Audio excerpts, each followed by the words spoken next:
Está. Lo que pasa es que ya empieza a grabar, todavía no empiece entonces, porque vamos a esperar para que podamos empezar. Estamos viendo cómo haría para grabar, ¿verdad? Claro. Sí, pero yo ya puse. Bueno, Espectacular. Ahí arriba a nosotros nos aparece que está grabando, Pablo. Bueno, ahora sí, no. a mí sí me pone que la reunión se está grabando.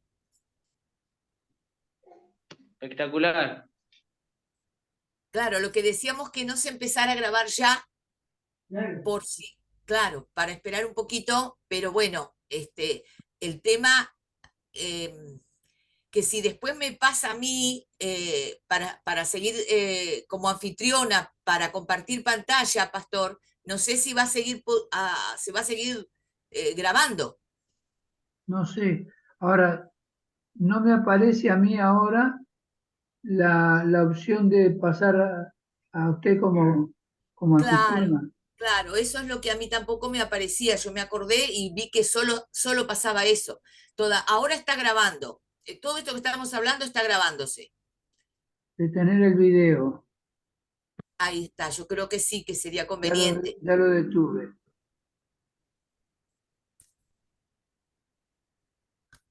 Ah, Hacer me, anfitrión. ¿sabe qué? ¿Me oye?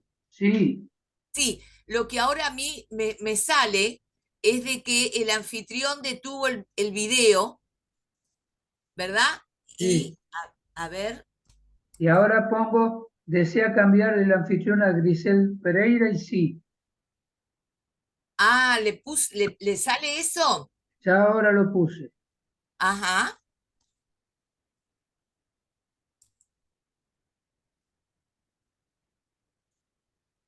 Ahora sabe que la que no salgo soy yo. Ahora no sé por qué. Ahora sí, Ahí ahora sí. salió. Ay, ahora sí. A Bien, ver, bien. los que saben, ¿se está grabando o no se está grabando? Como Sí, se está grabando. A mí me está apareciendo en la pantalla que se está grabando. A mí también me parece que está grabando. Bueno, entonces oramos y comenzamos, pues ya son 10:05 pasadas. Bueno, bueno. Amén. Padre, gracias por esta oportunidad de capacitarnos. Queremos servirte con todo nuestro corazón, servirte más y mejor. Guíanos y ayúdanos. Bendice nuestra hermana Grisel, Señor. Sí, Guíala Señor. en todo. Gracias por su vida, gracias por su ministerio, gracias, Señor, por su capacitación y gracias por su buena voluntad de compartir toda la enseñanza con nosotros. En el nombre del Señor Jesús, guía esta reunión, Padre para tu honra y gloria, en el nombre de Jesucristo. Amén. Amén. Amén. Amén. Todo Bueno, suyo, hermana. bueno, muchas gracias. Bueno, aquí están. A ver, aquí el pastor Nelson y Miriam. Ahí. Qué bueno, qué bueno. Bien, bien. Y seguramente algún otro pastor, líder, hermano que se vaya a ir agregando, bueno, ya le damos la bienvenida entonces. Perfecto. Entonces vamos a comenzar con lo que hoy teníamos y ya ustedes seguramente escucharon el audio que yo le envié ayer al pastor Pablo a los efectos de que pudiéramos hacer una reunión más. Y el pastor me decía que bueno, que le pasó a todos y yo quería preguntarle si les parece bien, porque yo estoy como muy entusiasmada en que podamos compartir en el día de hoy lo que es la ideología de género como tema sumamente importante, porque sé que hay muchos hermanos que están trabajando con niños, con adolescentes, con jóvenes, y aunque no estén trabajando directamente como pastores, como líderes, es imprescindible que sepan esto, ¿verdad? Porque Y luego, en una próxima reunión, si Dios quiere, que sería la última, quizás, yo decía, cómo podemos hacer un curso de estas 4 reuniones, ¿verdad? Y en la próxima, que sería entonces dentro de 15 días, cerramos con lo que son las leyes que se aprobaron sobre ideología de género, que aprobaron en este gobierno y en el anterior, que fueron los que aprobaron leyes sobre ideología de género, y luego los recursos, las defensas que tenemos como cristianos, como líderes, como pastores, frente a esas leyes, o sea, para que no sea una discriminación cuando nosotros sostenemos lo que dice la palabra de Dios como mandatos, como principios bíblicos, ¿verdad? Así que si están de acuerdo, ¿les parece bien? ¿Haríamos eso, Pastor Pablo y demás pastores? ¿Sí? Dedito para arriba si está de acuerdo. Bueno, buenísimo, buenísimo, buenísimo. Bueno, entonces, lo importante es que ahora vamos a tener, a ver, la pantalla compartida. A ver acá, vamos a ver. Compartir. A ver.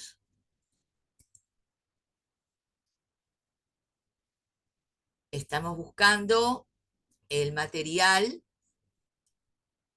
Vamos a ver, en principio, como les decía, todo lo que tiene que ver con lo que es ideología de género, que es imprescindible, imprescindible que podamos saber. Está cargando, así que ya en unos segundos vamos a tener lo que es precisamente la ideología de género y lo vamos a ir desarrollando y ustedes lo van a ir viendo.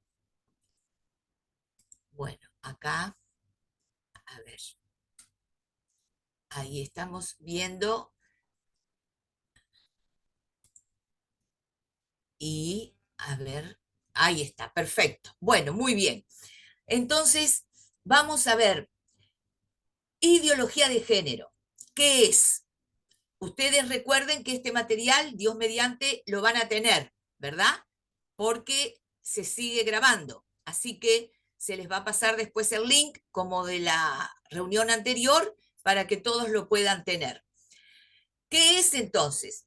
Es un sistema de pensamiento cerrado que expresa que las diferencias entre el hombre y la mujer, a pesar de ser anatómicas, no corresponden a una naturaleza fija, sino que son construcciones socioculturales y convencionales, hechas según los roles y estereotipos que cada sociedad asigna a los sexos. Sostiene que el sexo es neutro, no se nace ni varón ni mujer. Cada uno puede optar según se sienta o perciba por ser mujer o varón. Esta ideología afirma que no existen los sexos femenino y masculino, sino solo roles que se pueden cambiar en la vida todas las veces que se quiera. Fíjense ustedes lo tremendo, o sea, yo diría, totalmente erróneo, ¿verdad?, de esta ideología, que como lo establece el nombre, ideología de género, precisamente es un conjunto de ideas. Yo pongo que es un sistema de pensamiento cerrado, o podemos decir que es una ideología cerrada. ¿Por qué cerrada? Porque no admite algo diferente, no admite que eso no sea como se expone o como se pretende que se crea. Por lo tanto, en realidad, vamos a verlo a lo largo de lo que hablemos, que esta ideología no tiene apoyo biológico, no tiene apoyo científico, todo lo contrario, solamente es una teoría, no tiene prueba científica. No podemos decir esto es verdad, esto es real, porque tiene prueba científica. Es al contrario. La prueba científica, la biología, lo que dice es que sí se nace hombre o mujer. Lo vamos a ir viendo. Pero acá dice no, no corresponde a una naturaleza fija el nacimiento. Dice el sexo es neutro, ¿verdad? No se nace ni mujer ni hombre. Después se puede optar si se quiere ser mujer o si se quiere ser hombre. Seguimos. ¿Dónde nace esta ideología? Nace en el feminismo radical, que sostenía que la cultura machista, patriarcal, heteronormativa, ha transmitido a las mujeres las actitudes que les conviene a los varones para mantenerlas sometidas a sí mismos. Seguramente ustedes habrán escuchado, y estamos viendo lamentablemente muchas veces, todo lo que tiene que ver con estas manifestaciones y con esto que se habla del feminismo radical, ¿verdad? Estas manifestaciones de feministas, fundamentalistas, podemos decir también, ¿verdad? Que hablan de que, bueno, la sociedad es una sociedad machista, patriarcal, ¿verdad? Que realmente lo que ha hecho es que los hombres sometan a las mujeres bajo su dominio, ¿verdad? Y que realmente todo lo que se vive en la sociedad es impuesto por los hombres a las mujeres. De manera que los hombres han anulado a las mujeres, el rol de las mujeres, la función de las mujeres. Por eso, lamentablemente, dicen estas feministas o este feminismo radical, reitero, radical o fundamentalista, dicen que este machismo, esta sociedad patriarcal, lo que hace es dominar totalmente a la mujer y por lo tanto la mujer se tiene que emancipar, se tiene que liberar. Y prácticamente que para eso parecería como que hay que hacer desaparecer a los hombres. Habría que exterminarlos, porque de la única manera en que aparentemente se podría solucionar este tema sería de esa forma, lo que es aberrante, evidentemente, ¿verdad? Pero ahí es cuando nace, ¿verdad? A través de la historia, ya estamos hablando del siglo XX, a partir de 1960, estas corrientes del feminismo radical se acentúan.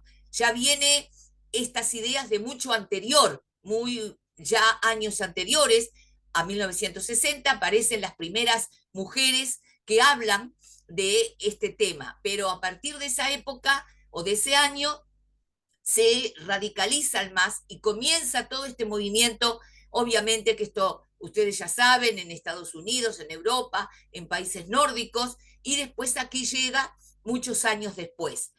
Entonces, ¿qué postula esta ideología de género? Niega la biología, como recién les decía. Niega la biología señalando que las personas nacen sexualmente neutras, defendiendo que hay más géneros que el femenino y masculino. Dicen, por ejemplo, hay géneros que tienen que ver con homosexuales, lesbianas, gays, bisexuales, transgénero, travestis, transexuales, intersexuales y queer. Ahora les voy a explicar de qué se trata. Todo esto forma parte de lo que es el colectivo LGBTIQ+. ¿Y qué quiere decir esta sigla? Miren, L, por supuesto, de lesbianas, G de gay, B larga de bisexuales, T de transgénero, de travestis, de transexuales, I de intersexuales. Y la Q es de queer, una palabra en inglés. ¿Y saben lo que dice el diccionario de inglés que significa queer? Raro. Así que fíjense ustedes que habría un género denominado raro. O sea, no se sabe lo que es. Pero aparte de estos géneros que dice esta ideología, la ideología de género que existen, han aparecido muchos más géneros. Saben que hablan de que hay más de 300 géneros, así como escuchan, que hay más de 300 géneros. Esto es como realmente algo fuera del sentido común, pero es así. Y yo quiero decirles que obviamente ustedes saben que lesbianas, ¿verdad? Son las personas o las mujeres, ¿verdad? que son homosexuales y que tienen entonces una atracción de mujer con mujer. Luego, obviamente, los gay, que también las diferencias entre gay, entre transgénero, entre travestis, transisexuales son que hay algunos que siendo hombres se sienten mujer, pero no se visten como mujeres. Siguen vistiéndose como varones, aunque su atracción es hacia otros varones. Los travestis son los que, sintiéndose mujer y siendo hombre, se visten como mujeres, ¿verdad? Entonces, estos, según la ideología de género, diferentes géneros, tienen que ver con estos conceptos. Y los intersexuales, que es dentro de esta sigla, y intersexuales son aquellos que por naturaleza nacen con los dos sexos, o sea, con los órganos de los dos sexos, femenino y masculino. Obviamente que estos dos sexos aparecen como atrofiados, pero esto es una excepción de la naturaleza. Así como se nace con una cardiopatía congénita o con un hígado de una determinada forma o con un corazón más grande o más chico, se nace de esta manera y en esos casos los médicos, los que atienden a estos niños que nacen de esa forma, tienen que decidir qué sexo realmente es el que sea más preponderante para ese bebé. Y por lo tanto se opera y se restituye o se restaura lo que sería ese órgano reproductor y se, lógicamente, queda con uno de los dos, o el de varón o el de mujer. Eso es lo que se llama intersexuales. Pero esta ideología habla como que esto es natural, como que esto es normal, como que se nace así, por lo tanto, eso es lo que tenemos que entender que corresponde decir que, bueno, que tiene los dos sexos. Y no es así. Biológicamente, científicamente, eso es una excepción, como digo, que tiene solución científica, que la medicina atiende como cualquier otra, digamos, excepción cuando se nace. Entonces, esto que hablamos, que niega la biología, obviamente está diciendo que lo que cada uno se sienta, lo que se sienta la persona, es lo que va a hacer, que se puede elegir, aunque se nazca con los órganos reproductores o exteriores femeninos, luego que nace puede elegir ser varón y viceversa. Si nace con los órganos femeninos, puede ser varón, si nace con los órganos masculinos, puede optar por ser mujer. Y sostiene que la atracción del sexo masculino al femenino y viceversa no es asunto de la naturaleza, sino que es impuesto por la sociedad y se puede cambiar, ¿verdad? O sea, vuelve otra vez lo que decía en esta ideología a decir que son roles impuestos por la sociedad, por la cultura. No es que una mujer o un bebé que nace con los órganos femeninos sienta atracción normal o natural hacia un varón y viceversa, sino que eso dicen ellos o los que sostienen esta ideología, que es impuesto por la sociedad. Y de ahí que inclusive ustedes habrán oído que se dice que cuando a las niñas, por ejemplo, se les pone el vestidito rosado o las prendas rosadas y que luego se les da jugar para jugar muñecas o cosas que tienen que ver con las niñas, y a los varones se los viste de celeste cuando son bebés, luego se les da una pelota o autitos y demás. Ahí dicen ellos, eso es lo que la sociedad hace para que sean varones o mujeres. No es que sea natural, sino que la sociedad, la cultura, hace que a las niñas se les vista de rosado, a los varones de celeste y que se les dé para jugar muñecas o pelotas, ¿verdad? O sea, es impuesto, dice, ¿verdad? Esta ideología. Bien, seguimos. Esta ideología o dentro de esta ideología se proponen terapias o tratamientos para bloquear el desarrollo hormonal propio de cada sexo y luego se dan hormonas del sexo opuesto para adquirir las características correspondientes al sexo opuesto. Fíjense ustedes, y habrán oído que esto se hace, y quiero decirles, por eso es tan importante que lo sepamos, que esto se hace aquí, en nuestro país, en el Uruguay. ¿Qué es lo que dicen los que están de acuerdo con esta ideología y van a los médicos que están de acuerdo y que realmente cuando un adolescente dice que siente atracción por su mismo sexo, ya sea varón o sea mujer, lo que se hace es que se bloquea el desarrollo hormonal propio, si es un varón, del varón, si es una niña, de la mujer. ¿Cómo se hace esto? Con hormonas.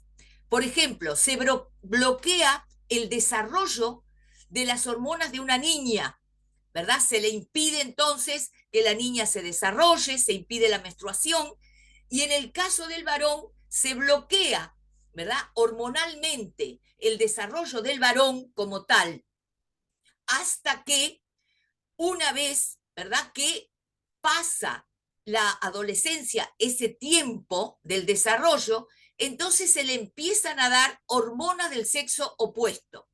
Si es una adolescente mujer, se le da las hormonas del sexo masculino y viceversa. Al varón se le da las hormonas del sexo femenino. ¿Qué pasa con esto? Comienzan a desarrollar características del sexo opuesto. Y lo que sucede es, por ejemplo, que los varones, obviamente, comienzan a tener una voz más afinada, ¿verdad? Ya no tienen el vello en el cuerpo, obviamente que le crecen los senos, que adquieren las características de una mujer. Y al revés. Entonces, a las mujeres, ¿verdad? Que optan o que dicen que tienen atracción por el varón, lo que hace es al revés. Entonces, con estas hormonas masculinas se le engrosa la voz, comienza a salirle vellos, ¿verdad? De manera que adquiere características del varón. Pero no termina ahí. Lo que yo les pongo acá, también se realizan cirugías de reasignación de sexo, por las cuales se amputan los miembros y los órganos sexuales externos. O sea, después que pasa todo este periodo de tratamientos hormonales, cuando ya son 17, 18, 19 años o más, pueden también realizarse estas cirugías que se llama de reasignación de sexo. Entonces, aquellas mujeres, biológicamente mujeres, que han optado por el ser varón, lamentablemente se le amputan los senos, o sea, estando totalmente sanos. Y obvio que al varón que opta por ser mujer se le amputa su miembro viril. Y lamentablemente y tremendamente, en otros países ya lo están haciendo, que inclusive aquellas mujeres que optan por ser varones, hasta se les está sacando partes de su cuerpo sano, fíjense ustedes, para crear un miembro viril masculino. Es como algo, no sé, fantástico en cuanto a una película, algo que alguien no podría creer si no lo ve. Pero es así. Entonces, quiero que sepan que aquí en el Uruguay, en el Hospital San Bois y en el Hospital de Clínicas, se están haciendo estas operaciones. Se están haciendo operaciones de reasignación de sexo, amputando los miembros y las partes de los cuerpos sanas, totalmente, para poder lograr llegar a lo que se está haciendo. Luego, digo, también se proponen, perdón, a ver, ¿por qué no? A ver, que no,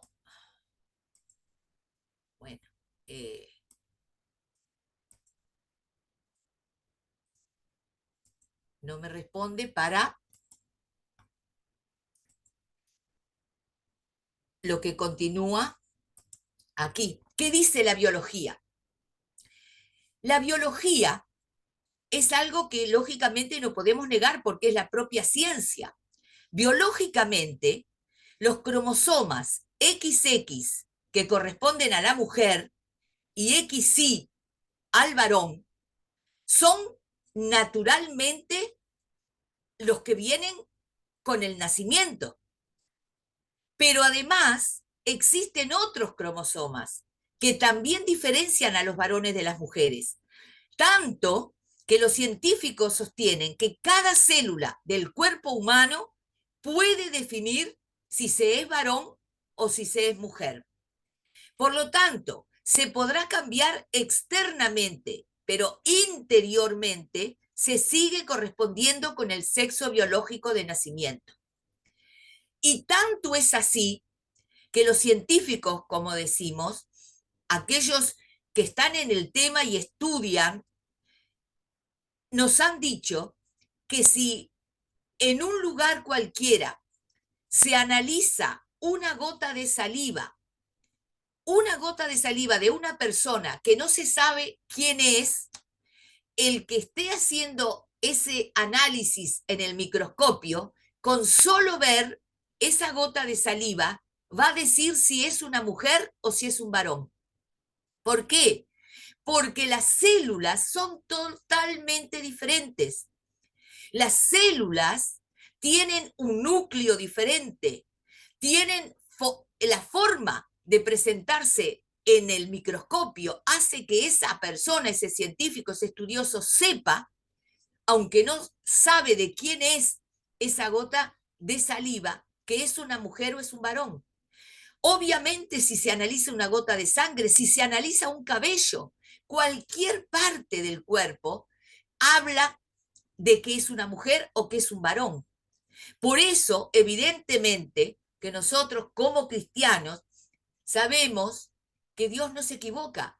Cuando en Génesis dice que Dios creó al hombre varón y a la mujer hembra, está diciendo que lo que hizo fue varón y hembra, mujer y hombre, y que todas las células de su cuerpo, todos los órganos, están hablando de que es una mujer o que es un hombre.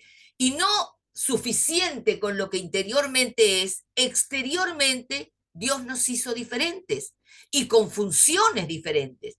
Porque la función de procrear se la dio a la mujer, ¿verdad? Y nunca el hombre, por más, ¿verdad?, que se opere y que cambie exteriormente su imagen, jamás va a poder procrear, porque eso es lo que Dios determinó para la mujer, para sus órganos.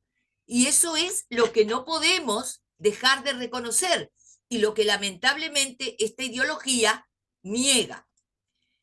¿Qué dicen los profesionales sobre este tema? Miren, el Colegio de Pediatras en Estados Unidos, ya el 21 de marzo del 2016, publicó un artículo titulado "La ideología de género hace daño a los niños", donde insta a los padres, a los educadores, a los legisladores a rechazar esta ideología. Ellos refieren que la sexualidad es un rasgo biológico, objetivo. Dice, son los hechos y no la ideología quienes determinan la realidad.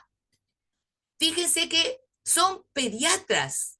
No estamos hablando inclusive de cristianos, de personas que están basándose exclusivamente en la Biblia. Estamos hablando de científicos, de médicos y especialistas en niños, en menores. Siguen hablando los profesionales. Cuando un niño biológicamente sano cree que es una niña, o una niña biológicamente sana cree que es un niño, existe un problema psicológico objetivo que está en la mente no en el cuerpo. Y debe ser tratado como tal.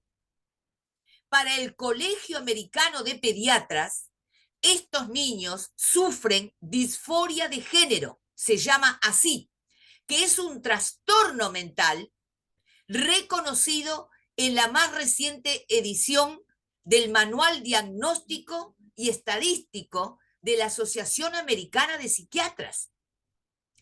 Quizás alguno de ustedes haya oído hablar de disforia de género.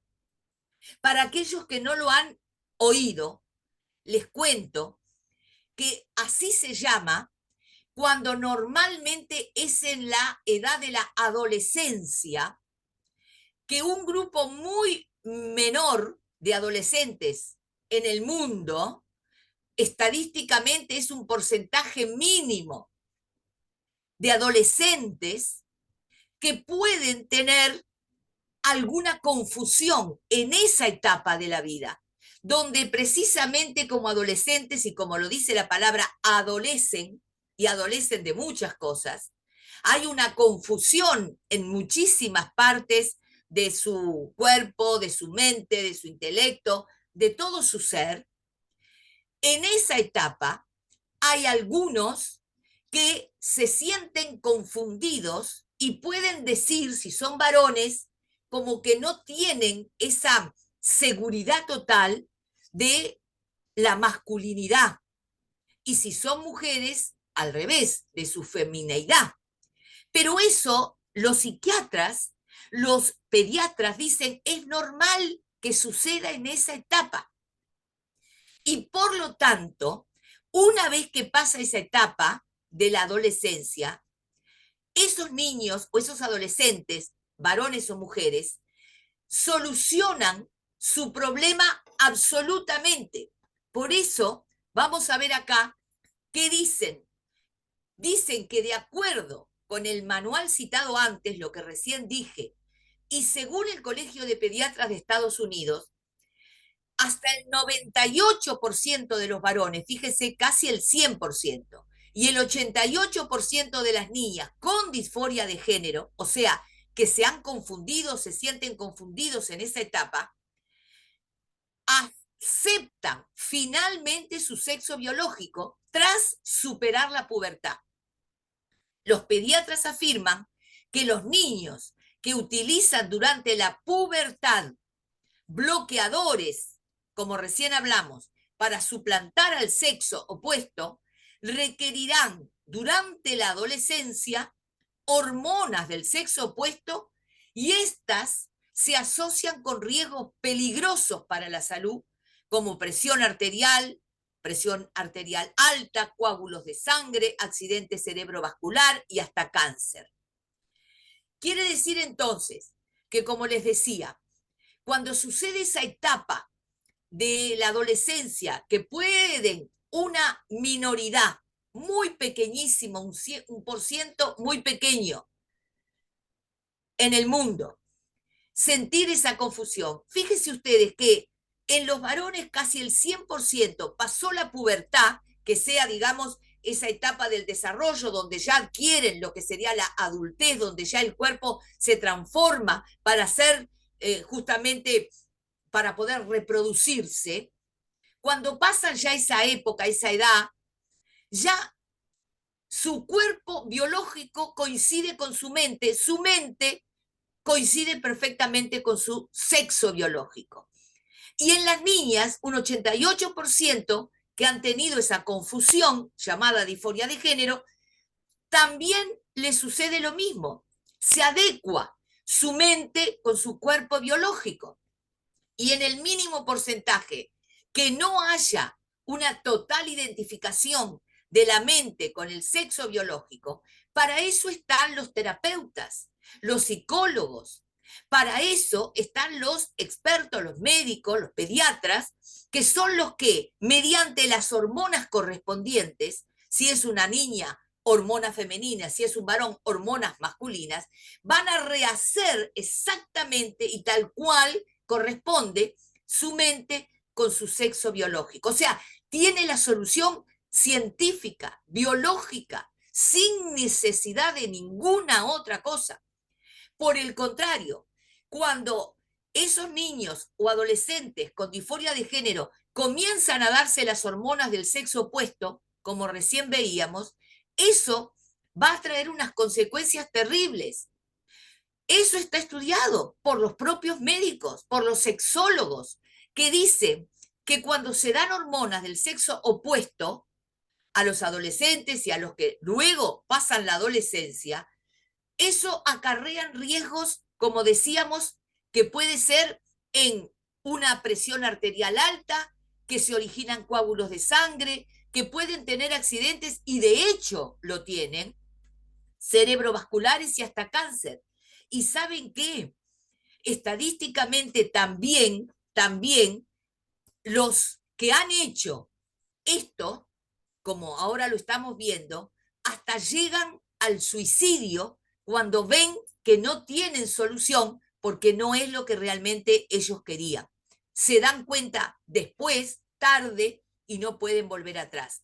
Entonces, ¿qué siguen diciendo los profesionales? Que respecto de los tratamientos hormonales, los profesionales dicen que sus consecuencias son irreversibles.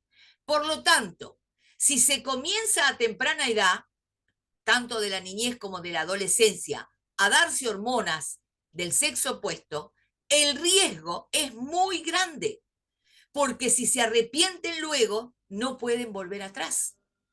Las estadísticas expresan que el número de suicidios es mayor en estos casos cuando los jóvenes se han sometido a tratamientos hormonales y aún a cirugías y más tarde se arrepienten. ¿Se dan cuenta qué tremendo?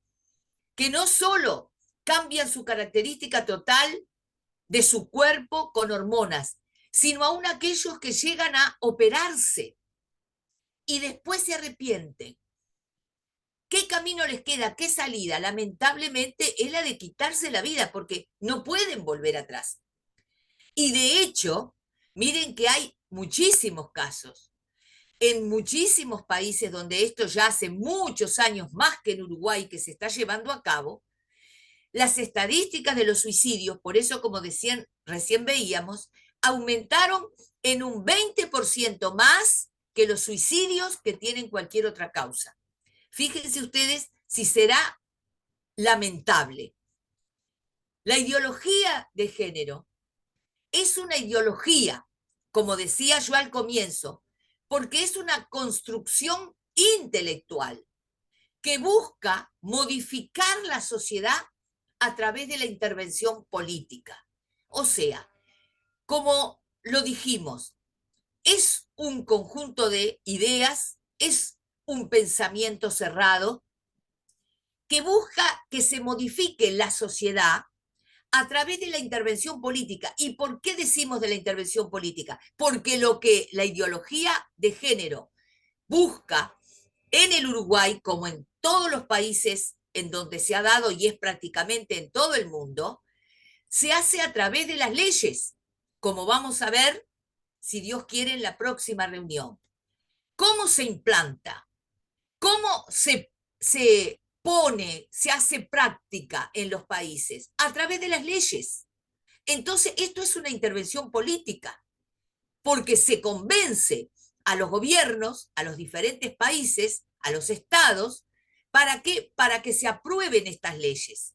Porque lamentablemente esta ideología representa a una minoría de todas las sociedades en el mundo. Es una minoría en el Uruguay, es una minoría en Argentina, es una minoría en Estados Unidos, es una minoría en Suecia, es una minoría en todos los países. Entonces, ¿cómo se impone? A través de leyes. Y lamentablemente les quiero decir, seguramente que ustedes han escuchado también, que estas directivas de imponer leyes, de que se aprueben leyes, están viniendo de los organismos internacionales. Y quiero hablarles claro, organismos como la ONU, la Organización de Naciones, es uno de los organismos o el principal proponente de que se voten estas leyes. La ONU. Luego, otros organismos internacionales que también, lamentablemente, financian con dinero a los países, a los estados, a los gobiernos, para que voten y aprueben estas leyes. Eso es la realidad. Y no lo estoy diciendo porque yo crea, sino porque ustedes, si quieren, cada uno puede buscar por internet y entrar en las páginas de la ONU, pueden entrar en las páginas de la OEA, la Organización de Estados Americanos, pueden entrar en las páginas de este señor Soros de Norteamérica, pueden entrar en muchas páginas de los organismos financieros internacionales, donde van a ver que allí se dice claramente, que lo que se busca es que los países aprueben estas leyes, para lo cual se financian, para lo cual se otorgan créditos, para lo cual se dan beneficios económicos a los países que así lo hagan. Entonces, lo que estamos viendo en pantalla, los niños y adolescentes, puse yo, tienen derecho a ser informados con una educación sexual sin ideologías. Vuelvo a repetir, de acuerdo al derecho, los niños y adolescentes tienen derecho a ser informados con una educación sexual sin ideologías. Y luego, ahora un poquito más adelante, yo hice una síntesis de lo que sería una información sexual correcta. ¿Por qué digo esto? Porque esta ideología de género se está imponiendo en todas las ramas de la enseñanza pública, en todos los niveles de la enseñanza pública, a través de lo que llaman educación sexual integral. Y en algunos casos en nuestro país dicen educación sexual integral y afectiva o afectivo-emocional. Le ponen unos nombres muy rimbombantes, pero es esto, es adoctrinar, imponer esta ideología. Y eso es lo que no corresponde. ¿Por qué? Porque obviamente el gobierno, el Estado, no puede imponer ninguna ideología, ni esta ni ninguna, pero menos esta que hace tanto daño a los niños, a los adolescentes y a los jóvenes y a las futuras generaciones. Y los niños tienen derecho a que se les informe correctamente. Entonces, lo que yo también propongo es que si el Estado, el gobierno de turno, quiere enseñar educación sexual en los niveles de la educación pública o de la enseñanza pública, mejor dicho, lo tiene que hacer con el consentimiento de los padres.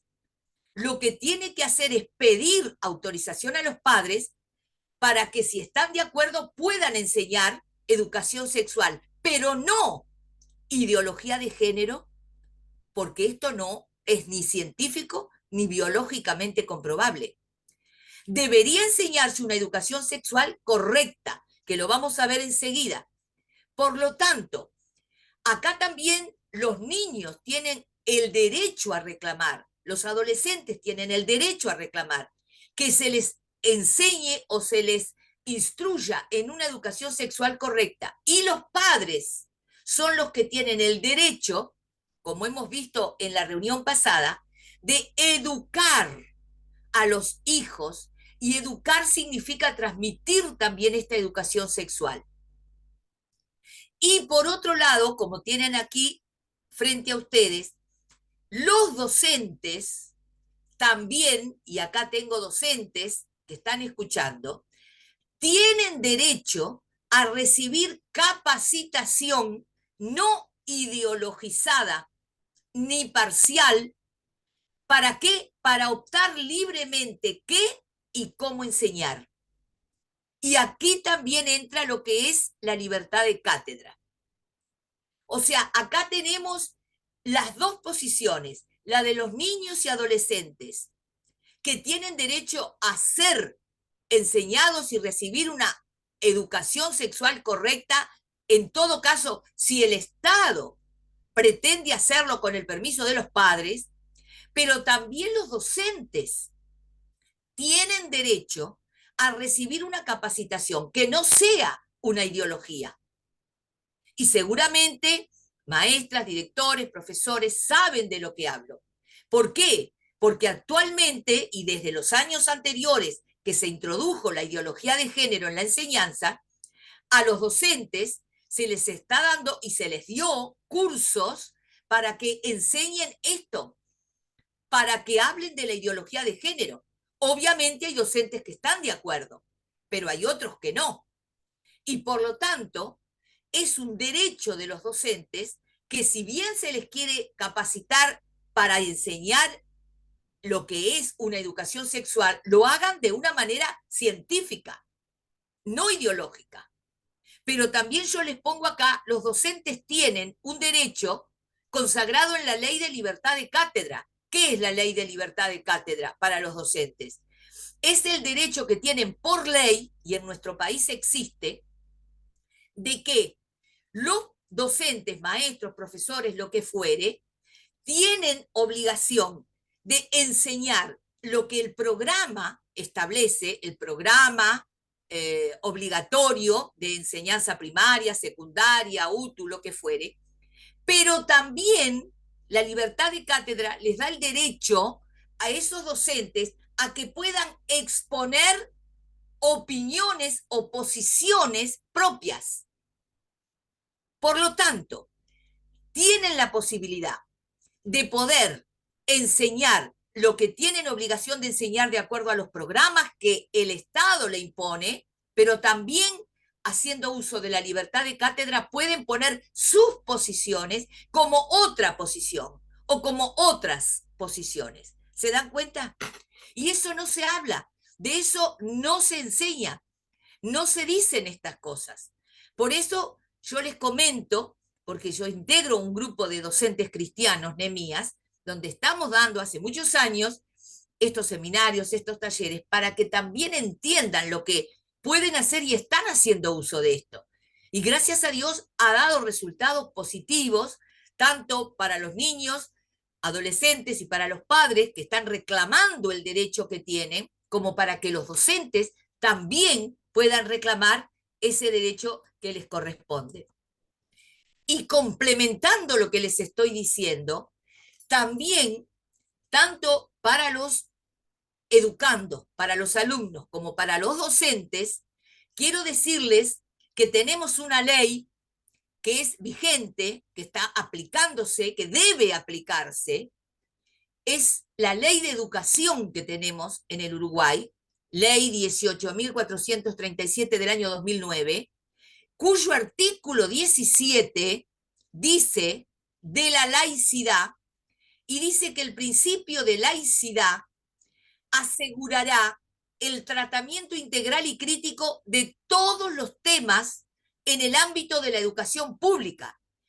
¿Cómo? Mediante el libre acceso a las fuentes de información y conocimiento que posibilite una toma de posición consciente de quien se educa.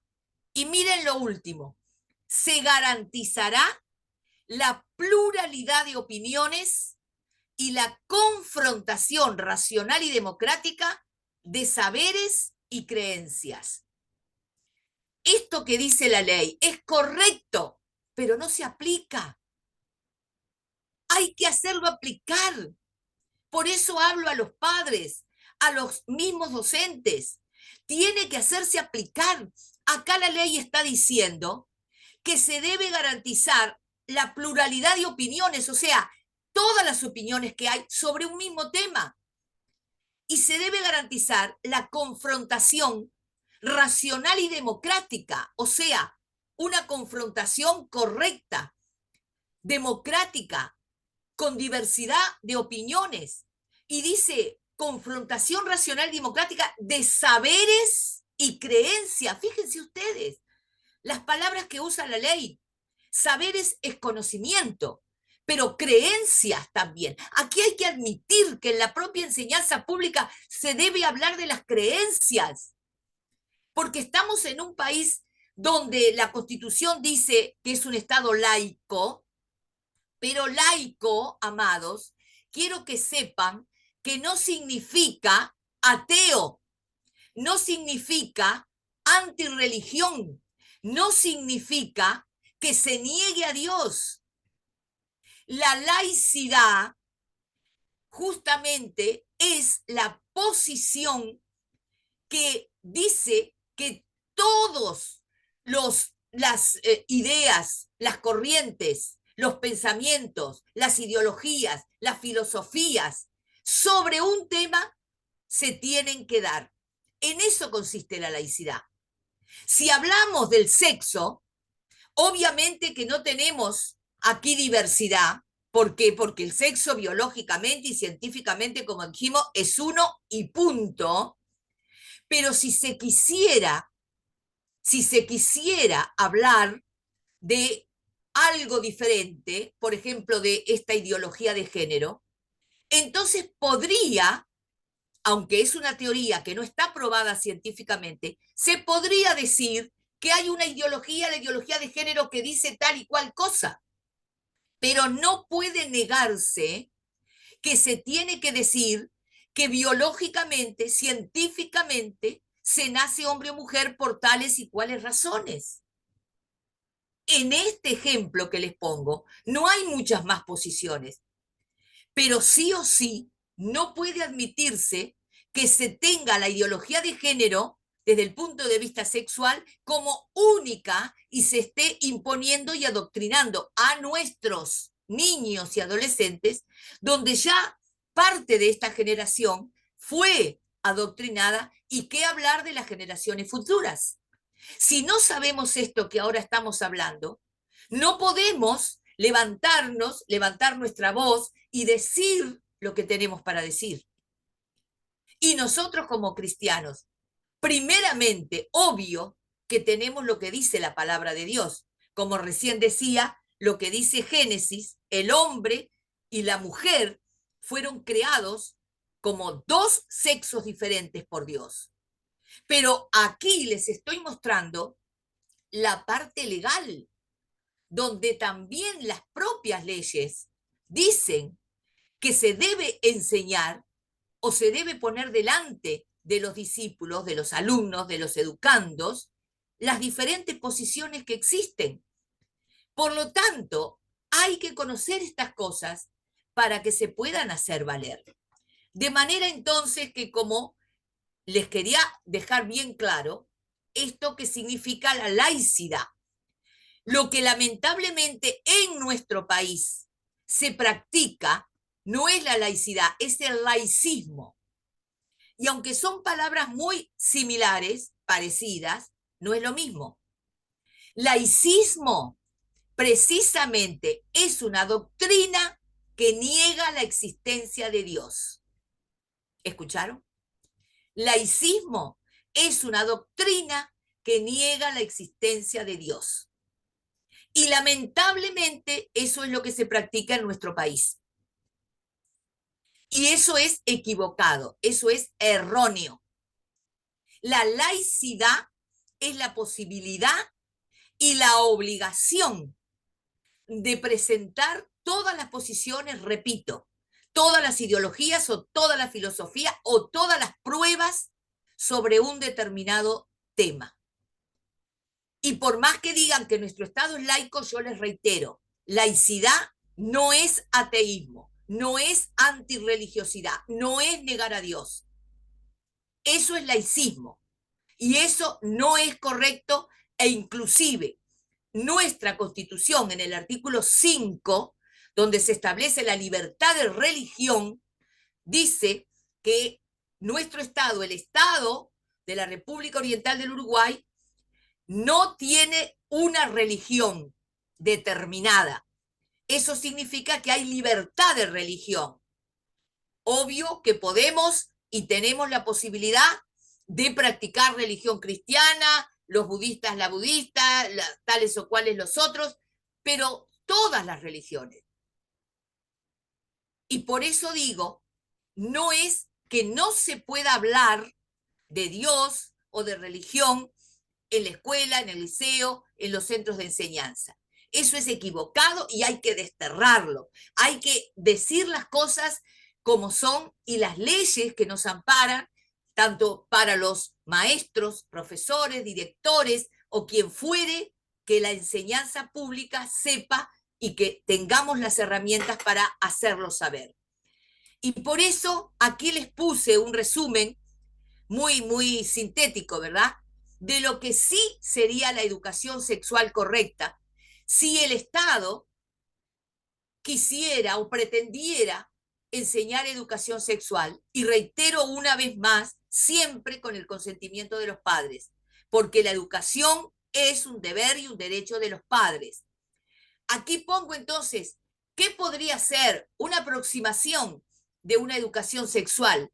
La educación sexual es un proceso vinculado a la transmisión y formación de conceptos sexuales que producen a lo largo del tiempo actitudes, expresiones y conductas sexuales definidas, cuyos principales objetivos son desarrollar actitudes positivas hacia sí mismo y la aceptación de su propia sexualidad, su propia, no de lo que se siente, de su propia sexualidad. ¿Qué es una educación sexual correcta? Es incorporar valores como el compromiso, como el respeto, ¿verdad?, por el otro, la fidelidad, el amor. Es incluir la preparación para los cambios físicos y psicológicos que ocurrirán con el devenir de la pubertad. Es aquella que enseña cuáles son los órganos sexuales de cada uno, o sea, los genitales de cada uno. Es la que enseña el uso correcto de los mismos, la responsabilidad de las relaciones sexuales, las posibles consecuencias de las mismas. Es la que enseña cuál es la edad adecuada para tener relaciones sexuales desde el punto de vista biológico, psicológico, social y espiritual. Resumiendo, señalamos dos aspectos fundamentales: el compromiso y la madurez. Eso es lo que debe hacerse notar en una educación sexual correcta. Compromiso y madurez para tener relaciones sexuales, ¿verdad? Para que no hayan entonces adolescentes embarazadas, para que no se frustren las vidas, para que no se corten las carreras, para que no se corte la vida futura de cada uno de esos jóvenes. Una educación sexual correcta es la que enseña la higiene de esas partes del cuerpo, la que enseña la intimidad de esa parte del cuerpo, por lo cual no se debe mostrar a nadie las partes íntimas del cuerpo. Eso se debe enseñar a los niños, que no pueden mostrar a nadie esas partes íntimas, que los órganos, ¿verdad?, sexuales no se pueden mostrar, que no se debe permitir que sean tocados esos órganos o esas partes, ni por familiares ni por extraños. Como asimismo tampoco debe aceptarse mirar las partes íntimas de otras personas, como lamentablemente sucede, ¿verdad?, con esas personas que tienen trastornos mentales, sexuales y pedófilos y demás, que a veces le dicen a los niños que los miran o que ellos quieren mirarles y que con eso, ¿verdad?, alimentan ese trastorno mental que tienen. De manera que con esto, con esta educación sexual correcta, estamos previniendo el abuso sexual, el abuso infantil. Esto es lo que se debe enseñar, para que los niños sepan lo que deben hacer para no caer en manos de estas personas, que lamentablemente todos sabemos que existen. Eso es correcto. Como así tampoco mirar esas partes de otra persona. También no hay que olvidar el aspecto espiritual en la educación sexual y el afectivo relacionado con las relaciones sexuales, que está ligado al sentimiento del amor, por el cual se experimenta el verdadero placer y no por la malentendida y falsa necesidad, ¿verdad?, como lamentablemente se habla por ahí. Los padres y la familia, a través de su función educativa, tienen el privilegio y la responsabilidad de contribuir con este rol. Amados, los padres y la familia, y como dijimos en las 2 sesiones anteriores, y la iglesia es la que tiene que enseñar estas cosas a los padres y a la familia, porque hay muchísimos padres, muchísima familia en las iglesias que no están preparados, que no tienen este conocimiento, que no tienen estos valores que venimos hablando. Entonces la iglesia es la que tiene que enseñar, transmitir, por eso hablamos con pastores, con líderes, con iglesias, para que haya una conexión entre iglesia y familia. Y ya vamos terminando, les pongo, ¿sabías que existe una guía educativa sobre diversidad afectivo-sexual llamada Vestidos en el Aula y otra que es propuesta didáctica para el abordaje de la educación sexual en la educación inicial y primaria, que promueve esta ideología en todos los niveles de la enseñanza pública? Que en esas guías se expresa que los niños de 3 y 4 años puedan experimentar juegos sexuales y que entre otros juegos se sugiere que en un día de clase los varones vayan vestidos de niña, las niñas de varones, y que los docentes puedan organizar juegos para que se reconozcan las partes blandas y duras del cuerpo, para que se hagan cosquillas, para que se hagan masajes y para que se acuesten en el suelo, se saquen las medias y se toquen para reconocerse. ¿Cuáles son las consecuencias de la ideología de género? Que plantea un conflicto de identidad en los niños y adolescentes, que lleva a formar niños inseguros y confundidos, el cual no se plantearía si no fueran forzadamente expuestos a ella, a esa ideología. Sus conceptos se oponen directamente a los principios éticos y morales de una enorme cantidad de ciudadanos que están siendo catalogados de retrógrados, de atrasados o de mente cerrada, entre los cuales nos incluimos. Porque no solamente como cristianos, hay mucha gente que está de acuerdo con esto que estamos hablando, sin ser cristianos, pero se les está catalogando, como a nosotros, de personas atrasadas, que no nos adecuamos, que no somos modernizados, que no estamos en la realidad actual. Y eso es totalmente equivocado. Equivocado. Entonces, ahora que sabemos todo esto, la pregunta final, ¿no cree que como familia debemos velar por los derechos y la educación de nuestros hijos? ¿Está informado de que existen leyes nacionales y tratados internacionales que amparan el derecho de los padres a educar a sus hijos y ordenan a los estados, a los gobiernos, el cumplimiento de estas leyes? Y que esas leyes establecen el derecho de los padres a transmitir su religión y o creencia a sus hijos, algo que también es muy importante. Estos tratados, que son ley para nosotros, establece que los padres tienen el derecho de transmitir su religión o su creencia a los hijos, cosa que tampoco se respeta en la enseñanza pública. Y acá puse ver el PowerPoint de los derechos de los padres, que ya lo vimos, recuerdan, en la sesión pasada. Amados, hasta aquí todo lo que tenía que ver y lo que realmente entiendo que es imprescindible que sepamos como familia y como iglesia. Yo hasta aquí llegué con este PowerPoint y cerramos. Si quieren hacer alguna pregunta, si ustedes quieren realmente poder preguntar algo, intervenir, yo estoy totalmente a las órdenes. Solo que respeto el horario de los pastores, por lo que me dijo el pastor Pablo, para que no sea demasiado, que tengan que levantarse muy temprano. Pero hasta aquí estoy agradecida por lo que hoy pudimos hablar. Muchísimas gracias, querida hermana. ¿Sí se escucha, no? Sí, sí, perfecto. Muchísimas gracias, querida hermana. Y las preguntas, todos los que tengan preguntas, las pueden poner en mi grupo o en el grupo de WhatsApp y yo se las paso a usted para que las pueda contestar. Así puede ¿Cómo no? haber un diálogo productivo. Perfecto, Damos perfecto. muchas gracias a Dios por su participación, hermana, muy enriquecedora. Gloria a Dios. Realmente muy Me alegro. enriquecedora. Me alegro. Pastor, habría que dejar de grabar ahora para que se pueda subir después. A Ahora, ver cómo dejo de grabar.